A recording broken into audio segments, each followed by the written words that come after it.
গ্রামের নাম ছিল চকচকে পাড়া। নাম যেমন, মানুষও তেমন, সবাই কিছু না কিছু নিয়ে চকচক করতে ভালোবাসে।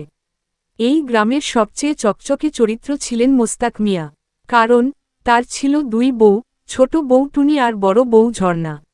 আর দুজনেই আবার মাছের ব্যবসায় জড়িত। মোস্তাক মিয়া আগে ছিলেন দিনমজুর, কিন্তু একদিন হঠাৎ স্বপ্ন দেখলেন তিনি বিশাল মাছের আড়তের মালিক। স্বপ্নে দেখলেন রুই কাতলা তার পেছনে লাইন দিয়ে হাঁটছে। ঘুম ভেঙে উঠে তিনি ঘোষণা দিলেন, আজ থেকে আমাদের সংসার চলবে মাছ দিয়ে। বড় বউ ঝর্ণা বললেন, ঠিক আছে, আমি বাজার সামলাব। ছোট বউ টুনি বলল, আর আমি মাছ পরিষ্কার আর সাজাব। কথায় কথায় ঠিক হল দুই বউ এক ব্যবসা। কিন্তু সমস্যা শুরু হলো প্রথম দিনই।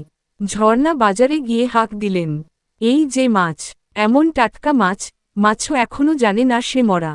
টুনি পাশে দাঁড়িয়ে ফিসফিস করে বলল, বাজারে এভাবে চিৎকার করলে মাছ লজ্জা পাবে। ঝর্ণা চোখ বড় করে তাকালেন, ব্যবসা করতে এসেছি না নাটক করতে? কার্টুনের মতো করে ঝর্ণার মাথায় ধোয়া উঠতে লাগল, আর টুনির মাথায় বুদবুদ, ভিতরে ভেতরে পরিকল্পনা। দুপুরের মধ্যে ঝগড়া এমন জায়গায় গেল যে ঝর্ণা বললেন, আমি আলাদা দোকান দেব। টুনি বলল, দাও, দেখি কে বেশি মাছ বেচে। মোস্তাক মিয়া তখন মাঝখানে পড়ে কার্টুন চরিত্রের মতো মাথায় হাত দিয়ে ঘুরতে লাগলেন। একদিকে বড় বউ, আরেকদিকে ছোট বউ, মাঝখানে তিনি যেন কাকড়া মাছ। পরদিন থেকেই শুরু হলো দুই দোকানের লড়াই। ঝর্ণা দোকানের নাম দিলেন ঝর্ণা ফিশ মার্ট, দাম কম, মুখ ভারী। আর টুনি দিল টুনি ফিশ কর্নার, হাসলে ছাড়। একজন দাম কমায়, আরেকজন হাসি দেয়।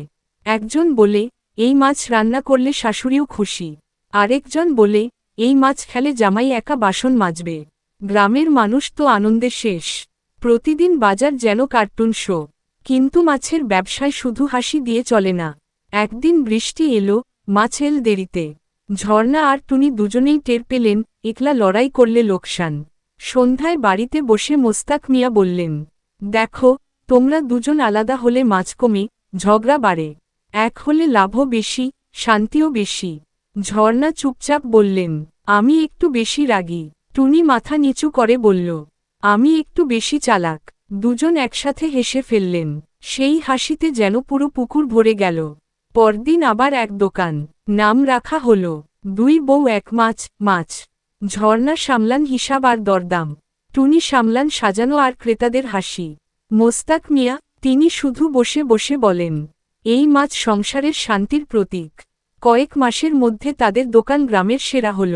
মানুষ বলাবলি করতে লাগল, মাছ শুধু পুকুরে না, বুঝে চললে সংসারেও বড় হয়।